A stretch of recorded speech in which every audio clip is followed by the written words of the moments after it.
Welcome to another deep dive with yours truly.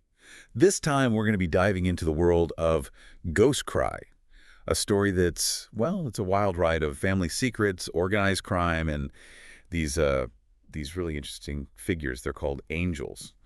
Ready to Oh, unpack this with me? oh, absolutely. It's like we're handed this puzzle, right? This fictional narrative, and it's told from all these different points of view. So we're going to be piecing together what happened, who wanted what, maybe even uncovering some truths that even the characters themselves don't see yet. I like the sound of that. Yeah. Okay, so picture this. A wedding. Pretty standard stuff, right? Except the families that are coming together here, they're basically royalty, but like in the world of organized crime. With like boardroom meetings where they're deciding who to target next, right? Exactly. And right at the center of it all, you've got Rose. And she's not just some distant relative. She's deeply tied to this family. Her Aunt Claire, she pretty much runs the show, this whole criminal empire. Talk about pressure. Oh, for sure. That's got to create some serious tension, right? You've got love, loyalty, ambition all swirling around. It's a recipe for disaster. You can say that again. But before we get too deep into the family drama, let's talk about the moment when things really go off the rails. I'm talking about the attack on Don Marceau, the whole Angel's Dust thing. That was intense. It was like this really chilling glimpse into the danger that's lurking beneath all this wedding celebration stuff. What struck you about that attack? Especially, with it all happening right there at the wedding. Yeah, that attack on Don Marceau, that's our first big clue. That this isn't just some turf war between rival gangs. We're dealing with something far more complex. Angel's dust, right. At this point, we don't know much about it, but it's clearly dangerous, and the fact that someone used it on him, it implies a level of planning, of knowledge about how to use these so-called angels. That's chilling. It's like someone just tossed a live grenade onto the dance floor. And what happens? The family's forced to retreat to lay low at their old house. And you get the feeling that this place, this house, it's got its own stories to tell, its own secrets. But before we even go there, we've got to talk about these other angels who show up. Tina, and then later on, Jenny. Right, right. See, this is where the whole angel thing starts to really grab my attention. Who are these people? What makes them so different? We get these little hints, these glimpses of their abilities, their impact, but it's almost as if the story itself is holding back, keeping us in suspense. Okay, but hold on, think about this. Rose is dancing with this high-ranking military official 1 minute, and the next, she's facing down Don Marceau, who is very clearly not just drunk on champagne. This wasn't some random act of violence. This felt targeted, deliberate. Absolutely. This was a power move, no doubt. Someone wanted to send a message. The whole family, probably. But why go to such lengths? Why attack Rose? Why use Angel's Dust? It all points to something bigger, a power struggle that's only just beginning. Right. And just when you think you're starting to get a handle on things, boom, the family expands and just gets even more interesting. Enter Letitia and her kids, Divya, and even. Now remember, these are not, let's say, law-abiding citizens. Right. But there's this compassion there, this sense of wanting to give them opportunities. I mean, it's their world, but still, what did you make of that whole dynamic? It's a bit of a head-scratcher, isn't it? This family, they live outside the law, yet they seem to prioritize things like education, giving people a helping hand. It's like they have their own code, a loyalty that goes beyond whatever business they're in. Yeah, it's like they're trying to build their own system, their own version of a better world, even if it's built on, not so legal activities. But let's not forget about the danger here. These angels, they're not just protectors. They're a force to be reckoned with. Their presence, it adds this whole other level to everything. And their actions, they have major consequences. But things take a really dark turn, and I mean really dark, with the death of Captain Anderson. Remember him? He was like a rock for Rose, almost like a mentor, But his death, it just doesn't add up. And then Joe comes in with his account of how the captain was acting all strange before he died. It's definitely unsettling. What gets me is how the captain's symptoms, I mean, we're talking paranoia, anger, even hallucinations. It all lines up with what little we know about Angel's Dust, right?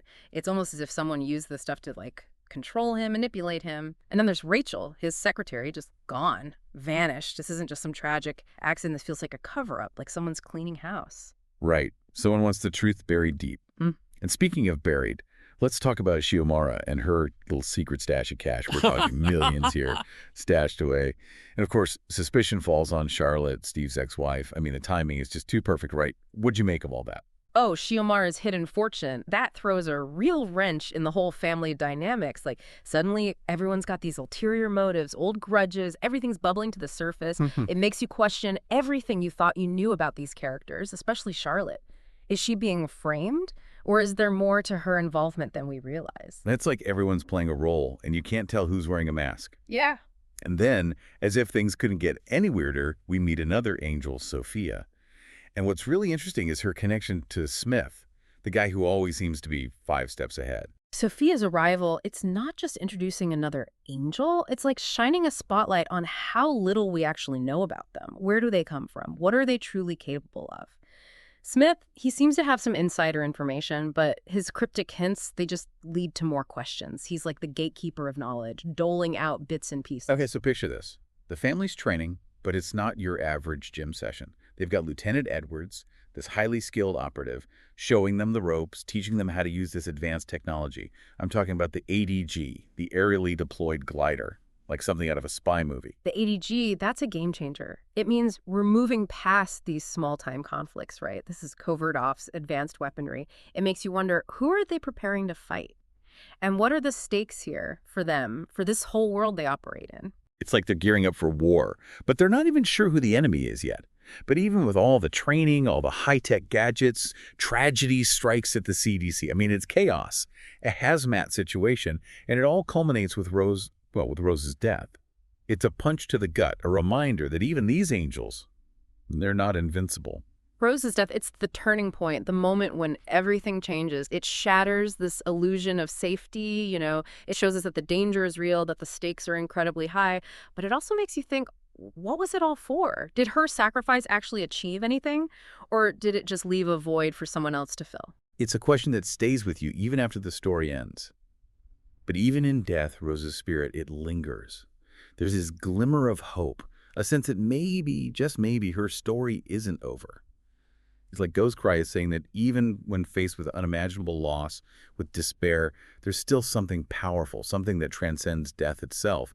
One thing that always gets me about Ghostcry, it's how even with all the darkness, the danger, there's this theme of education, of empowerment. Like with the Stable Hands, these guys are given a real shot, a chance to be more than what people expect of them. Exactly. It's like they're acknowledging that knowledge, it's power. Doesn't matter if you're running a Fortune 500 company or, well, operating a little outside the lines. Right. Like even in this world, you've got the power to choose your own path. But speaking of choices, let's go back to Captain Anderson's death. Steve, with his cop instincts, he can't just let it go. All those inconsistencies, the unanswered questions. And the deeper he digs, the more it looks like this wasn't some random act of violence or even just a tragic accident. The captain's behavior, Rachel vanishing into thin air, it all points to something bigger, something they're trying to hide. It's like someone wanted him silenced, but why? What did he stumble upon? And then there's Charlotte, his ex-wife. Suddenly she's back, claiming she's in danger. But the timing, right when we find out about her possible connection to Xiomara's hidden money, it makes you wonder, what's her game? Charlotte's return, it just throws another log onto the fire. Suddenly we're looking at her in a whole new light. Her past with Steve, her motivations, it's all up in the air. It's like Ghostcry wants us to question everything. Like we're seeing everything through a distorted lens.